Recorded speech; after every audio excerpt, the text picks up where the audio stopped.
You're still in frame for the most part. I'm trying to be comfortable with a really bad back. All right. We are back for another podcast show. La-di-da-di-da. Tobin, the producer here, doing another show. Boom. What's up, Tobin? Melissa, the CEO, the femme fatale that trained too hard last night. Hey, in y'all. The house. Hey, y'all. Sitting low. What's up? What's up, friends? Sitting low in the chair. Getting low. Injured hips, injured backs will alter the way you sit. That's right. The OG Chris Haueter. Salute. What's up, guys? All right. I didn't have any show notes today, but this is going to be something you can do. You can handle this. I can We're always waiting to handle be it. surprised by Let's the see. topic. Okay. We're on the edge of our seats, literally. I have always been curious. Chris Haueter Art. Most people know of you as the jiu-jitsu This jiu-jitsu guy, yeah. One time in my time training under you guys, have I met somebody who was a black belt from the old school, and I said I trained under Chris Haueter, and he said, "Oh, the artist?" And I said, "Yeah, Oh. the art guy." Huh. And he's like, "Right on, that's cool." And so I've always kind of been interested. You're an artist, and you do these different types of art, and it seems like mixed media artists are interesting because they do Mixed clay, media and sculpture, multimedia. Yep. painting, drawing, all this stuff. How did you get into that, and how do you have so many skills with like sculpting and all this stuff? I just want to ask, though, hold on. Isn't there another artist named Chris Haueter, too, though? No. Is there? No, there's another Chris Haueter. There's another Chris Haueter He's not who an is artist. a Mormon entrepreneur. Oh, okay. But no. So they were referring to you then. Yes. Just want to get that out. Yes. It'd be nice if there was a very famous other Chris Haueter artist, because I could dovetail and hitch my trailer to their shooting star. But Oh. yes, so I love the topic of art. I love philosophizing on it, arguing about it, analyzing it, looking at art. And I think most people love art, even if they're unaware that they love art. And I can't read, there's this quote that basically says the whole point of life, the whole thing that derives enjoyment comes from art. Yeah. And whether it's the art of music, film, visual arts, audio arts, all of it. Like, art really does seem to make life worth living. If you removed all human creativity, what would be the point? Eat, reproduce, sleep. Eat, reproduce, sleep. It would be incredibly boring. So I think, like, I always try to do everything super big picture first before I come down. And I'm definitely like one of those, the art kids. You know, there's always a couple kids in your class growing up in elementary school who like to draw, the drawing kids, the kids that oh, that kid can draw the face. Like, I was that guy. I was an art kid. And it's interesting. Somehow the message I got growing up, not only from my parents, but society, culture at large, is art is really cool, but you're never going to make money being an artist. And like, it was the thing you would overhear adults talking about, and it's true. And in the arts and athletics, it's a pyramid. And at the very top, you're making a killing. When you're the NBA star, the MMA star, the artist who's doing the art for Paramount Pictures, like whatever it is, that artist is making a killing. The next rung ekes out a living.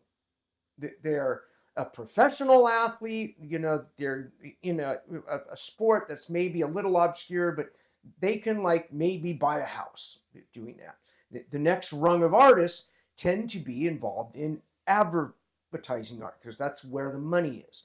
It's doing the creative things for other people so they can advertise and make money. Like, that rung, you can earn a living. You're not going to be famous from that rung. Well, there's 2 or 3 who are, that are known as like the classical ad art guys, and they're usually found out after death, which is one of the other things about art. Everyone says that. Well, back in the like 40s through 70s, it was said that if you are alive, you're not going to make money. The second you die, your art suddenly is valuable because they know you can't make anymore and all that. That sort of changed in the postmodern world, and like now there are living artists, from my perspective, who are fucking horrible, but maybe it's with jealousy and envy, who are making a killing. Like that artist who taped a banana to the wall, and the crypto guy bought it for $6 million and then it ate it. And like there's so much bullshit in the modern and postmodern art world that it makes me default to being what's called a street artist, right? Like raw and for real, and you're less interested in appealing to that fine art world and getting your piece auctioned at Sotheby's in New York. And I can ramble on about my opinions on art forever. But yeah, I'm an artist. How? Nice. How did you become an artist? Isn't that what Tobin asked you? People are just artists. Either you're the art person and you just like doing art, or you're not. It's kind of like athletics. Like, who was I telling the other day?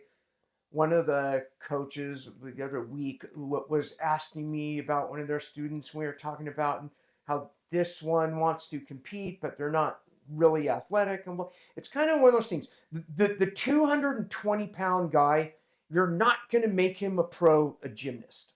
That's just not in his physical wheelhouse, right?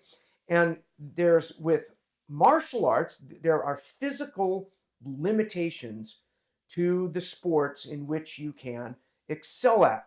And within the fine arts, whether it's music, painting, drawing, there are also those innate physical qualities, how your brain is wired, your hand-eye coordination, your ability to visually represent what you're in your imagination or auditorily represent it.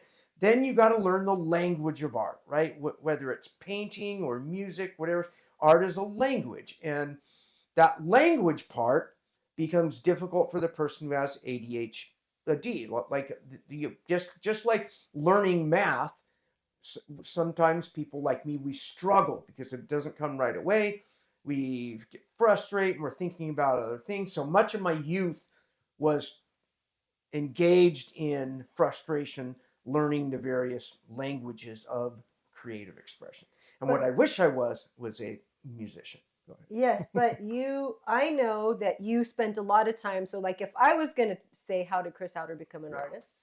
From my perspective, knowing him a really long time, is that you drew a lot as a kid. You spent a lot of time doing it. You were interested in it. Yep. And then as a young adult, you took classes in college. And even into you took a break from art. There's like a whole story. Yeah. That's the question I'm asking. Like maybe it's not how did you become an artist, but like what training have you done to get you to the place where you are today? Yeah, because I look at when we're comparing fine art to lowbrow art, I think sometimes the critique is that the lowbrow art, well, or like the banana you were just talking about, it's void of craft. Yes. Right? There's And zero I think craft. like we talked about arts and crafts in the past. And I think one of the outstanding things about the art that you produce is that it seems to be, like you say you struggled collecting the language, which sounds kind of like But I learned the language of craftsmanship. Well, yeah, and like you have these different crafts. Like you've done like a bronze bust in there. You built Leonard. You do these really cool digital things that like digital art that I don't quite understand how you draw those. And how did you get that? Okay. So when I was 22 and I'm in El Camino, the junior college, which has an awesome arts program. They've got bronze casting there, a great ceramics department. You could do all the things. This is all Chris dies on set. I inhale a flag. Oh, This, protein. yeah, that has meaning. Okay, and I got something in my eye. This is all before the rise of computer art, pre-internet. And 22 has us in the I'm the 22. It is 1989 or 90, whenever it was. And I'm taking art classes while simultaneously doing undergrad things and figuring out what I want to do with my life. 80s. And doing jiu-jitsu. Yes. And then when I was in a sculpture class, I realized, and somebody will say I'm being judgmental or whatever, it was full of housewives married to rich guys who could fund their art career, a couple gay young guys who, like, that's, I hate to say it, people say I'm being anti-LGBTQ, but there's a lot of that in that world, and there are a lot of both heterosexual and homosexual deviants to, if you want to make it, you got to do this. You have to sleep with Andy Warhol, which is, to me, like, people love Andy Warhol. They think he's a sick fuck who admittedly knew he was conning the entire art world. Like Basquiat, who people love. I don't, nothing against the guy's personality or art, but he was a victim of Andy Warhol. But at the same time, he made him a multimillionaire. Because what made you in the art world, what makes art valuable, is when somebody really rich buys it. Then suddenly your art is valuable. Even if it's a canvas where you scrape some poo on it and did a thing, and it like really is that bad. You taped a banana on the wall. Like, there's, to me, it is just from an ethical, from a, I'm trying to think of my favorite art critic. He's an English guy who did this great film on the bullshit of art. It's just bullshit. It's all bullshit. It's all hype. And if you truly hate that hype, it's really hard to make it in the art world. And I'm 22, and I'm learning about the hype. I'm learning about the bullshit. I'm learning about Andy Warhol, thinking, who do I gotta sleep with? Who do I have to manipulate if I want to become a wealthy artist? And it's like, fuck all that shit. And I'm gonna put art on hold. And I figured I'd come back to it in a couple of years and do other things. And it took, it was probably 15 or almost 20 years until I returned to art. And when I returned, one of the reasons why I returned, because being young, I always wanted to do animation. And I watched something where I realized, like, oh, it's all computers now. And like, we were watching some Pixar film. I think it was like Wall-E. And I was like blown away at how good the animation was and how good the art was. And I'm thinking, God, the artists have gotten so good. And then I realized, no, it's the technology has gotten so good. So Allison is born, and a couple things. You were at least 45 by then. Yeah. Just saying. That was 23. I have a child. Sorry. I go back to El Camino, and I roll in Introduction to Digital Art.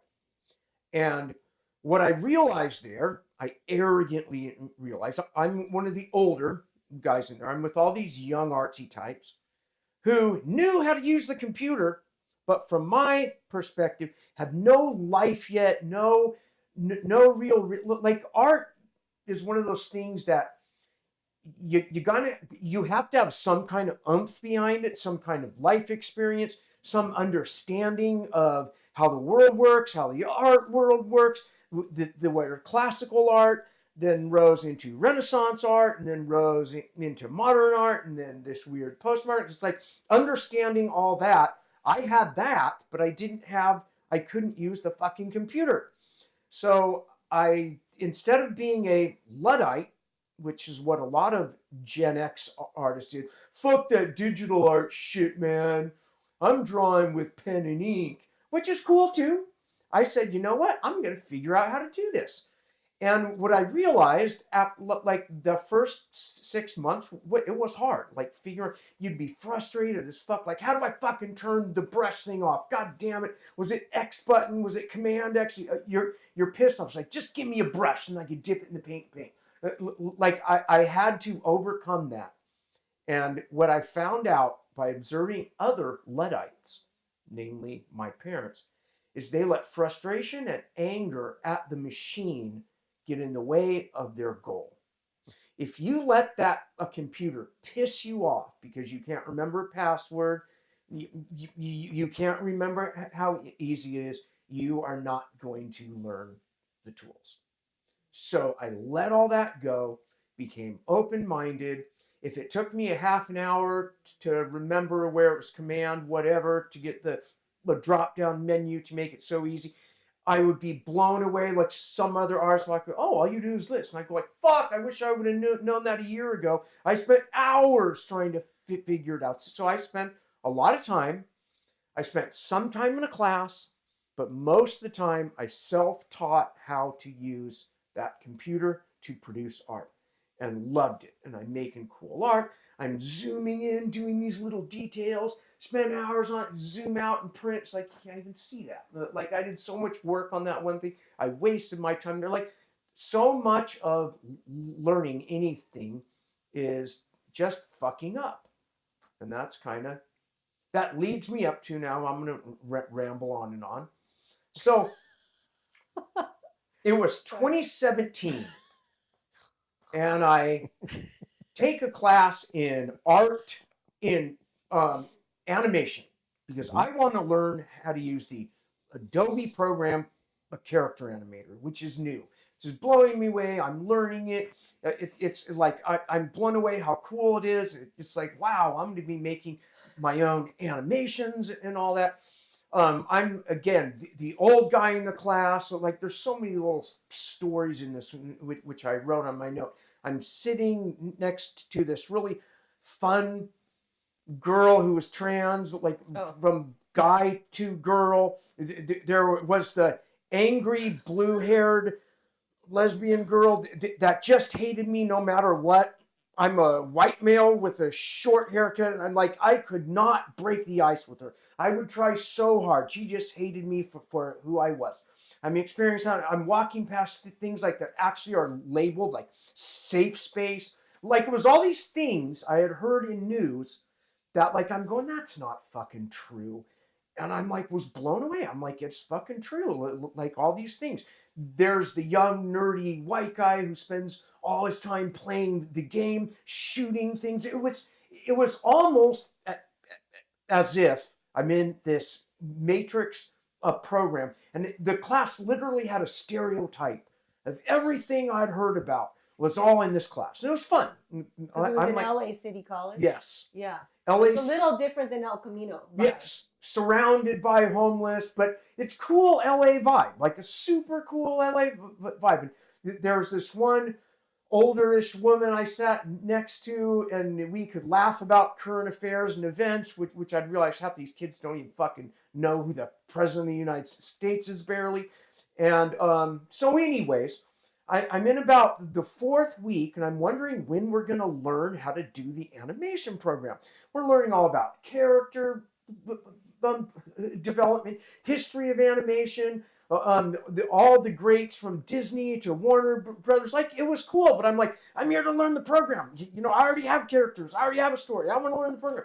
So after class, when it really cool instructor was probably maybe 5 to 10 years younger than me, worked for Pixar, all these things, like an animator, like the guy who knows it all.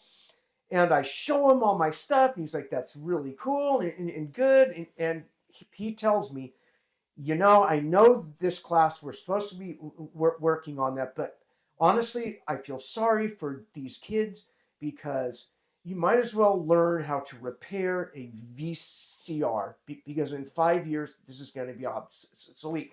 You'll be able to scan your phone and click and it'll animate. What took you hours to make an arm move like this, you can just go, move your arm, animate, and it'll be done. And I walked out of there totally bummed. I'm like, fuck. he's right. And he even went and wait until AI.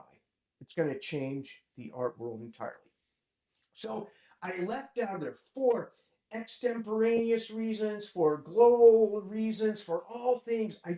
I felt like once again I'd lost my drive in art. It's like, God, I don't want to spend hours doing this when I know one day just anyone will go, draw me a picture animation Like style Chime. of this.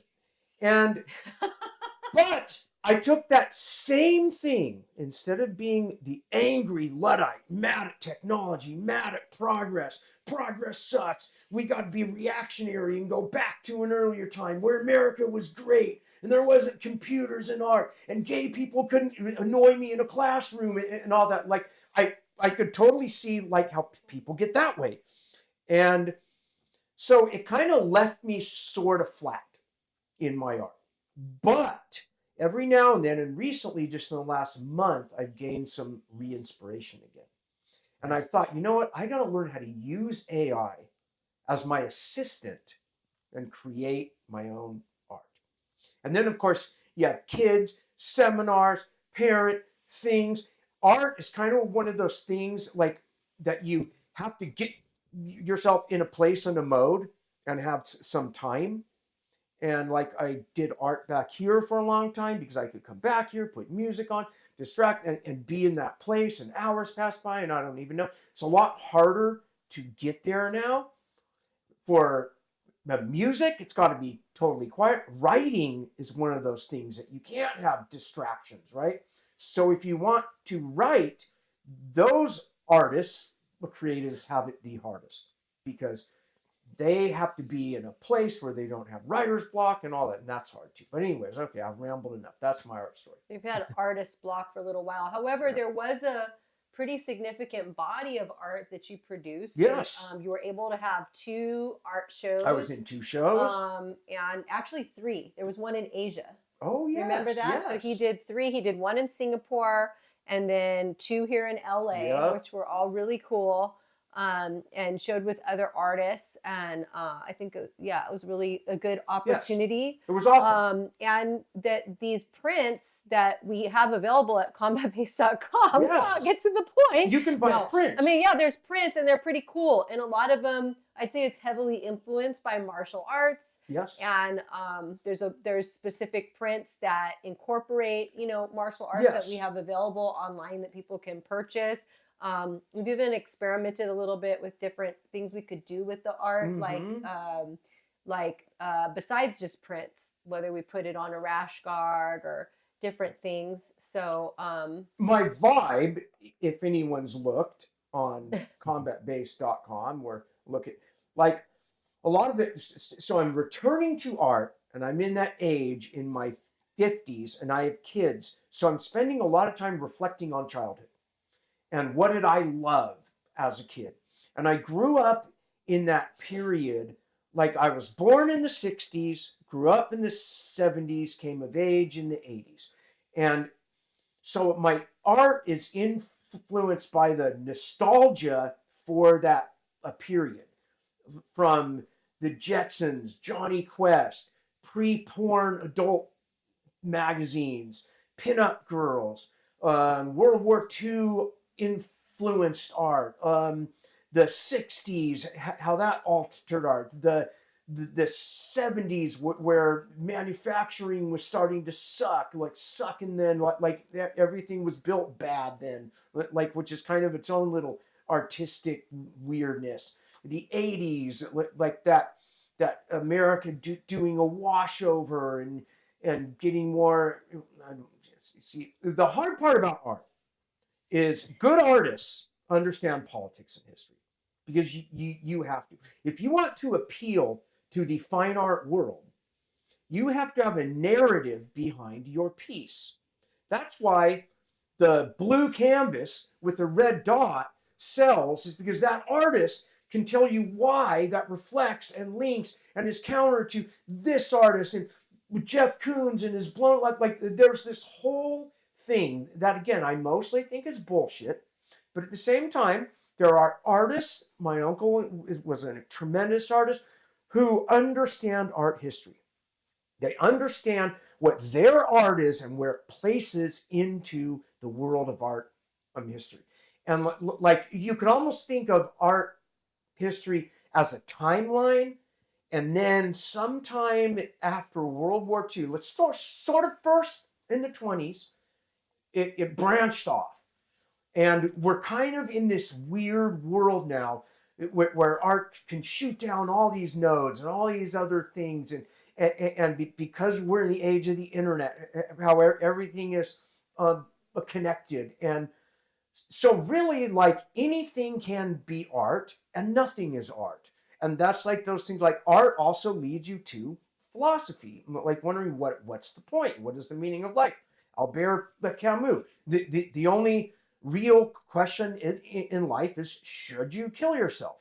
Like, that sounds nuts, but when you start understanding post-war nihilism, Nietzsche, God is dead, what happened when religion died, when magical thinking died, the revivals of that is all stuff that's very important for an artist to be able to do some cool shit. Or you're just a cool street artist who does something really cool on the wall that looks really cool, then some cool rapper likes it, and then suddenly you blow up that way. So that's how art works. There's like art, unlike athletics, where there's a meritocracy. Art field lacks that. I really like the stuff that you do that's like post-apocalyptic vision, that has that mid-century, yes, modern feel, like modern situation, like mid-century Mad Men-ish looking yes. stuff that's like post-apocalyptic futuristic. Yes, though. I feel like that's a super cool. Well, it's vibe. Kind of like there was like the post World War II art era, which is obviously where I'm coming up in. Like there was a version of utopia, futurism, and dystopia. The contrast of those in that mid-century modern feel, which I love, that architecture, like a lot of it's in the Palm Springs, LA, has like we're in the new world. We moved west. America was this place where you could always go west. And now we've gone as far as we can. It's LA. There's no more west. So that's where that kind of feeling of I'm looking for that fucking word that means you can always move west, about the American ideal, the cowboy, like all that. Frontier? Yes, there's always land. Yeah. You just have to go west. And we've ended that. And that entered into a new historical era and a new art era, because art reflects on the history. And then comes you can call it the third wave of globalization, and then that really going strong all the way in the 90s with NAFTA. Everybody's trading everything. China's now going capitalist. The wall comes down. So for about 10 years, we're in a place where for a lot of artists, or a lot of people, it was a utopia thing. Like every year, there's more and more democracies, human rights, more and more. We're kind of in a regression of it now. And like one could say that World War II ends, the post-war order was the golden age of, and I haven't said use this word because this word's so often misused, of liberalism, both neo and classical. And Ronald Reagan ushered in what is called neoliberal capitalism, where free trade. And the problem is so many people, both right and left, when they hear that word, that they don't know what it fucking means. Like, if you go, oh, neoliberalism is the worst idea ever, a bunch of conservatives hear that and think you're saying, yeah, liberals suck. You're not.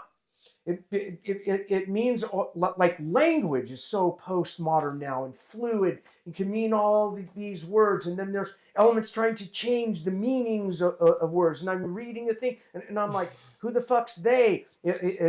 That's a single person. Like there's weird shit happening, right? There's change. We're in this age of rapid change.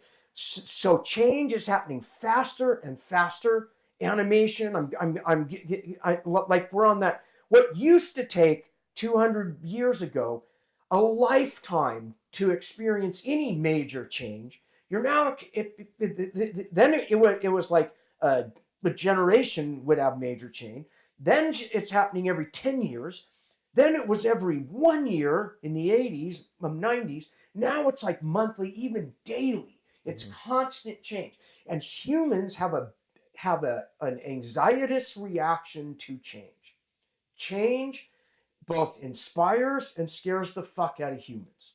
It's going too fast. Everything's changing too fast. And so we entered we're now like in this age of people want to isolate and withdraw from the world and withdraw from the globe, right? And like it's interesting, like currently, Trump wanting to bring manufacturing back to the U.S. by charging tariffs, which make it too expensive to import cheap labor Chinese goods. Then you have to make it back here. And the thing is, well, America makes socks again. Well, we make iPhones. Like everything, like whether you're in Walmart or Target or Costco, the rise of big box stores. Everybody wants. Wall-E is one of the best sci-fis done in the last 20 years. We just keep, but consumerism, like if you were a far left Marxist, you're observing the world as end stage capitalism. Like when I land in with Japan, I'm like looking at the pinnacle. This is it. Everything, consumer economy. Everything is about what you have and buy. You can look at that in a negative way. Oh, it's so materialistic. Or how the Japanese, like they will curate a Nike shoe and appreciate its manufacturing, the designer, know the artist who drew the shoe. Americans, we don't know that shit. Some do, like they know what people are wearing, where they bought fucking clothes. And before, like 20 years ago, I didn't know if you bought your shirt at Costco or Supreme for $100. I couldn't tell. And like oddly now I can tell. Like, oh, that dude's wearing really expensive shoes. I'm embarrassed that I know that. I'm ashamed that I know if you're wearing designer clothing. It's like, get the fuck out of here. And I still don't know. I shop at Target. Shameless. like purses, right? I mean, how absurd is it that this purse, because of the label, is worth $10,000, and this other purse you bought it at Goodwill for, and it's maybe even a better made purse, right? Isn't that the recognizing the art factor? Like the art of fashion? See, I think it's all hype. That's where the art of fashion, Chris. Right. Some people are really into fashion. Yes. It's their thing. It's their art. It's their self-expression. Sure. It's just not, you and I aren't wired that way. So, with jiu-jitsu geese. Tobin likes fragrance. I like fashion too. Oh, you like fashion? Kind cool. of. I mean, Tobin likes fashion. With jiu-jitsu geese, the rise of the designer cool gi. Mm-hmm. So I remember when it was Krugens, that when I'm like a purple belt, made in Brazil, the coolest gi, cut for the jiu-jitsu, not that weird judo cut with short sleeves and bag. Like that was to me the first real cool gi with Krugens. And I'm going to miss a bunch of names, but then came Vulcan, and his brother did this other brand. And what about Atama? Atama. These were all what about cool. Corral. All these cool. What about, just kidding. Brazilian gis, right? Mm-hmm. Then the first cool American gi was Lucky Gi. Partially inspired by my Lucky Gi, which I wore which had a minor threat patch on it, an ace of spades card. It was my punk rock gi. Did Lucky Gi come out of OTM? Yes. Or did OTM gis come first? OTM was Ryan. Scott and Ryan allied. On the mat was filming early American jits comps and doing really cool tapes, like 101 subs, just a bunch of views of guys like doing flying arm bars. VCRs, yeah. VHS. Yep. They were really cool. So Cool tapes.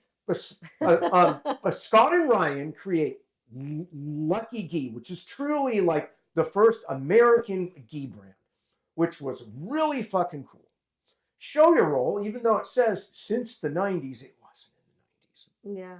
That's maybe he had his own gi. maybe he had his own gi, but the world did not know yet. Like it was around 2010 when they really hit when they scene. Became a company. Yes, and I don't know when they became a company, but when they got big, and what he did was it's called like my brain just can't think terms.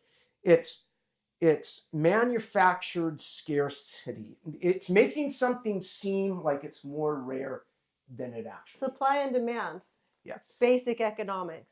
But there's a term where you create a fake scarcity, right? Well, because you do limited edition, right? Limited runs. Yes. I think lots of companies do that. Yeah, they always have. Show you. They always have. It in fashion and in like toys, you have made 100 toys. They're numbered, signed. That'll be more valuable than making 10,000 of them and passing them out.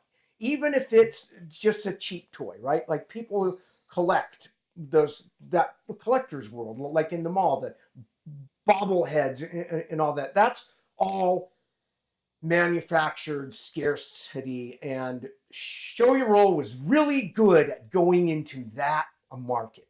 So they would have a line releasing 100 gis, and just like it, Supreme clothing or Undefeated clothing, there's a line out the door of people who want to get that rare gi because they won't ever make them again. Even though the guy in China, like a cousin who owned Ugg Boot, he went over to China once to see how the manufacturing was because it's the 90s and everyone's moving overseas. Nike moved over. There's a big controversy because Phil Knight it killed the last American-made shoe. He owned Nike, or was the CEO. They don't own it. That's that whole weird world of CEOs, stock buybacks, and all that.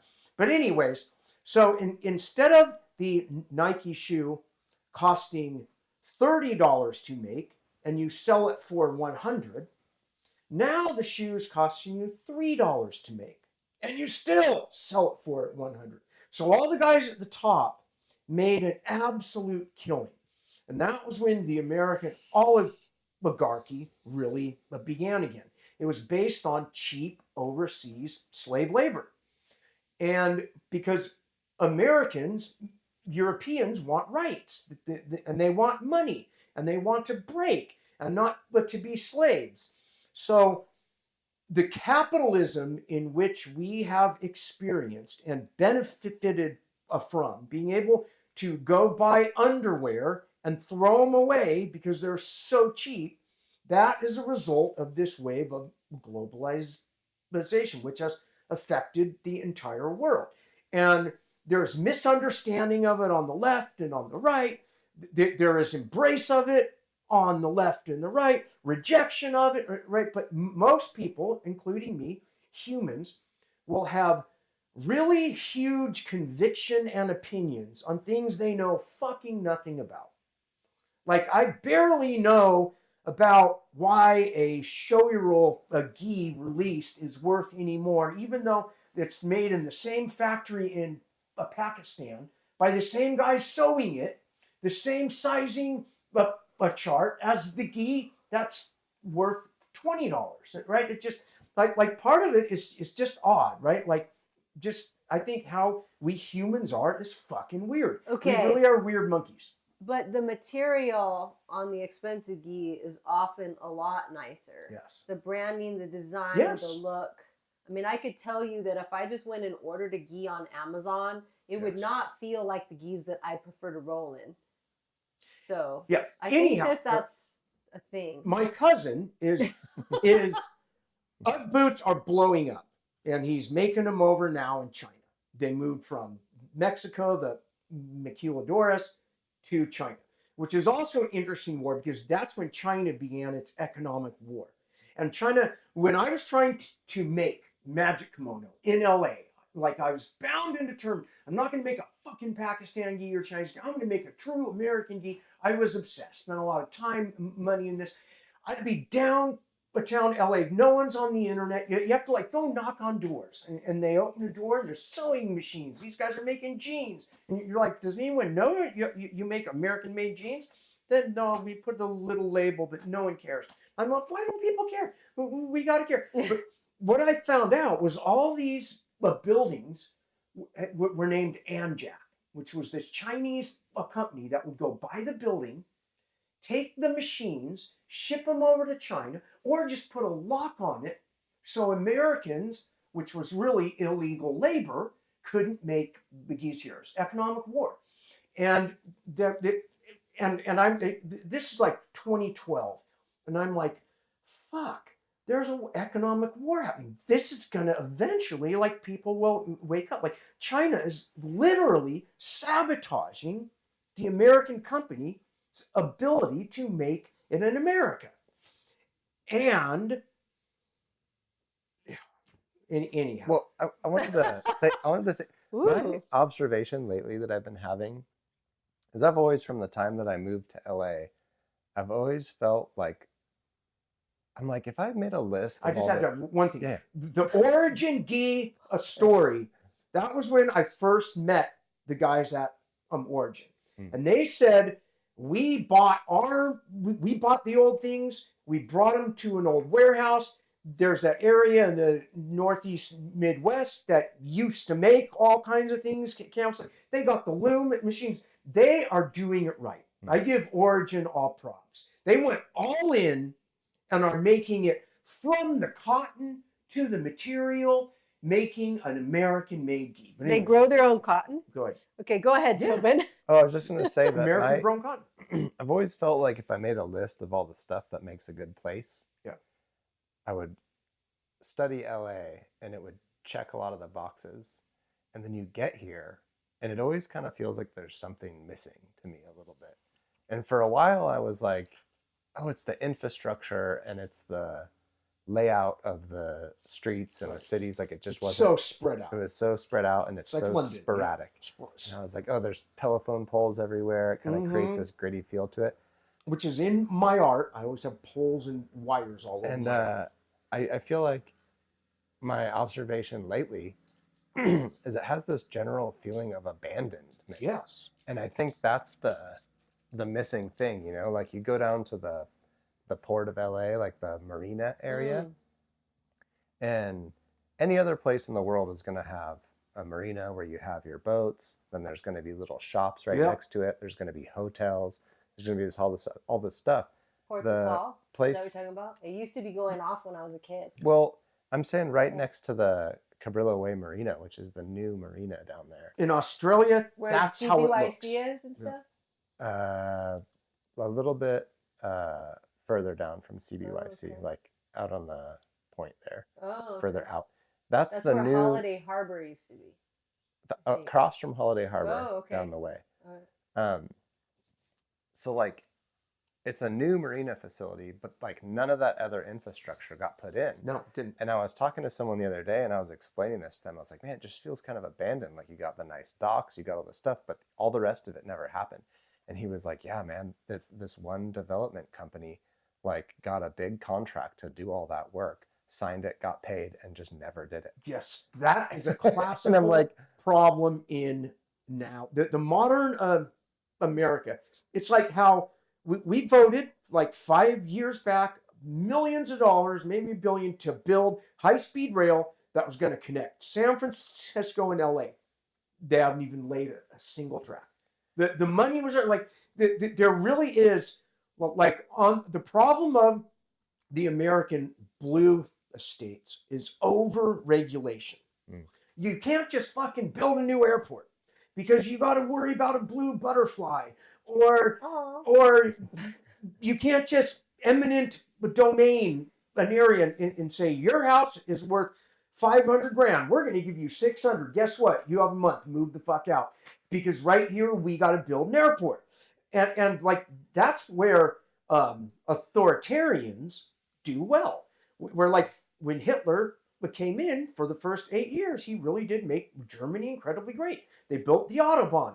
They don't have to deal with individual property rights, with the city of El Segundo's lawyers that argue with the city of Torrance, and they're all fighting because these people want the LA Metro, these people don't. Like, I get what the appeal of that, having a central authority, whether it's far-right fascism or far-left communism, that says, nope, we're going to fucking do it.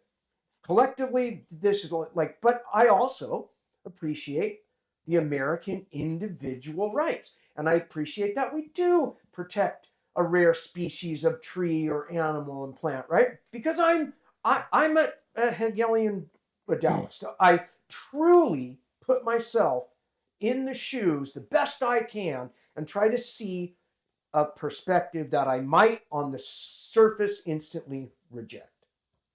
Your art really does seem to reflect on that aspect of LA, where there's the abandonment. And it's kind of cool. It's a cool part of art where the art can help the artist express themselves and their ideas. And then it can help the viewer of the art reflect on these certain ideas and kind of go like, oh, I can kind of see how that is that way. Or when I was in high school, the downtown LA was basically abandoned. And we would go there and drink and smoke pot and climb an abandoned, but like, I love abandoned America. Like, I just like being in these, the old Rust Belt factory towns. I like walking through Detroit ruins. Like, I love urban ruins. And I'm not the only one. It's a huge internet thing. Like, people as an observer, though, not as a good for the world. No, you like it as an observer. As an observer, it's absolutely fascinating looking at a town that used to make TVs totally abandoned. Yeah. Like, just gone. It's crazy. And LA, when I was in high school, was abandoned. LA had Firestone tires. It used to make shit. It made toys down there, garments. Like, LA had industry. Yeah. And then, like, one of the reasons why we all love a Blade Runner is that building that it was filmed in was abandoned, and we would like play in there. Well, not play. I mean, I'm not a kid. I'm in high school. We would hang out in there, and it was a little scary. There are gang areas, but like that downtown area wasn't like claimed by any gang. But if you went a half mile that way, Hoover Street Crips, if you look, like, there were areas that were claimed. East is all the East LA gangs, but we're just mostly white kids getting drunk in abandoned buildings. And the Blade Runner vision of what LA would look like, even though it was dystopic, it was also kind of utopic for the LA then. It was like, God, that would be cool if they had those billboards going around that are like LCDs. Like, it was way ahead of its time. But Blade Runner was so predictive in so many ways. The artist Sid Mead, like, who like what was the creative direction of that, was way ahead of his time. Way ahead of his time. Star Trek, predicting flat screens and iPads, like, all that was like, the artists take a vision and then the engineers figure out how to do it. And I love that artists come up, and I'm mostly a retro art commenting on a future that never was, if that makes sense. Yeah. It's super rad. Your art's amazing. I really like it. And draw inspiration from it. That's cool. Yeah. You see that hover car? Yeah. Super Electric rad. hover car? Super duper cool. Is there any aspirations of putting more of your art out? Because I know you have tons of stuff, but if I was a guy from Minnesota that was interested in this stuff, You can always go to combatbase.com or call Melissa and we will figure out how to get you a piece. But if you are a multimillionaire watching this, I have ideas that could be commissioned to make some of the sickest art combining multimedia. Because I got all these ideas in my head all the time. Like he needs a team, though, right? Is that right? He needs a team, guys. I need a team. More than just this podcast team. The podcast needs a team too. I had a whole bunch of teams.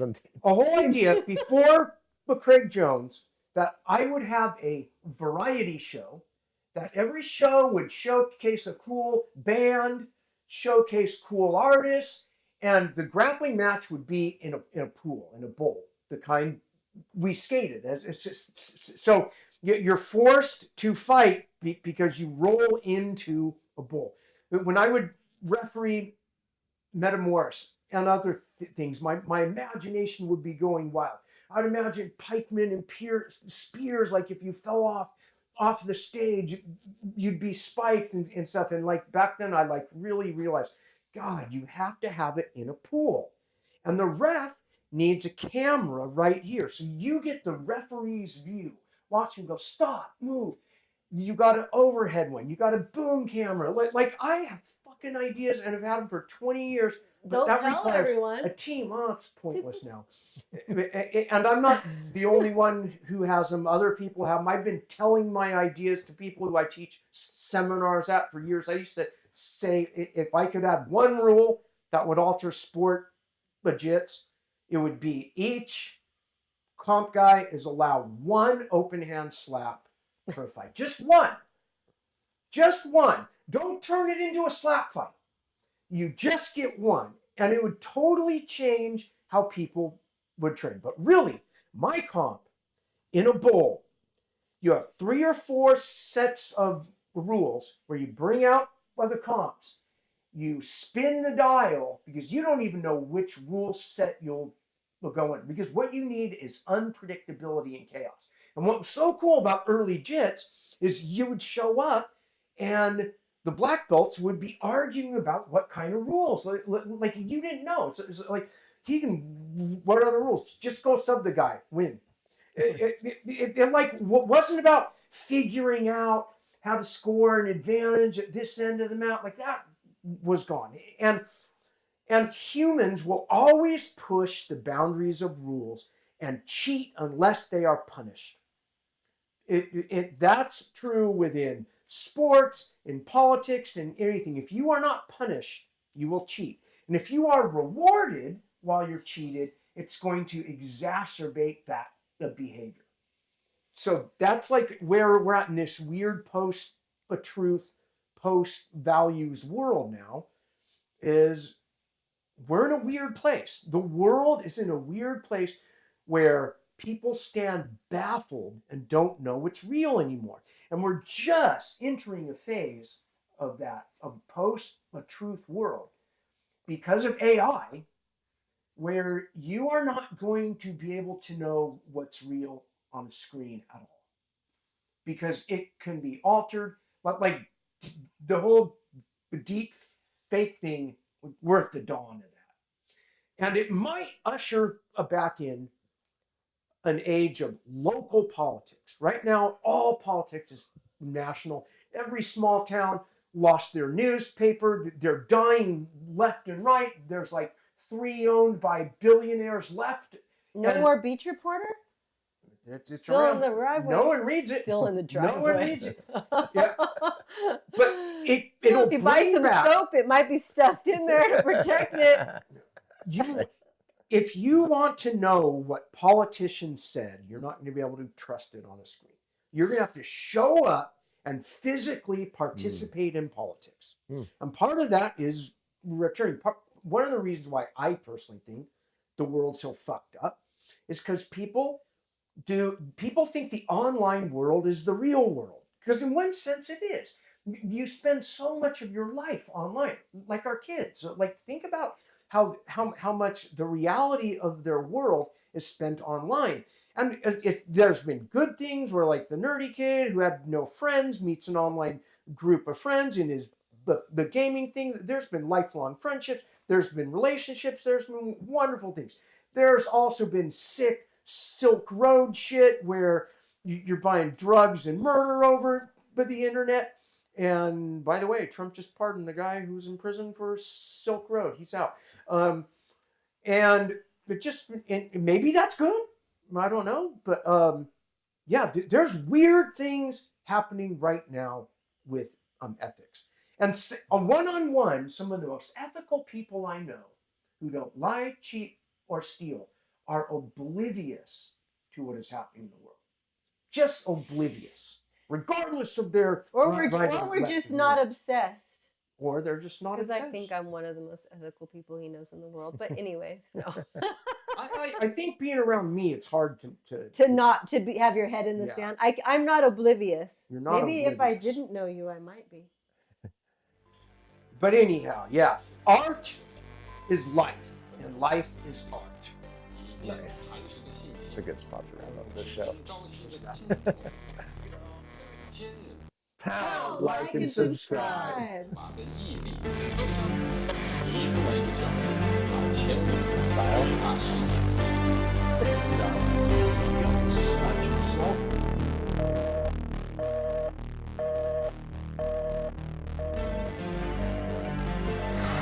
Well, we all have targets on our backs these days.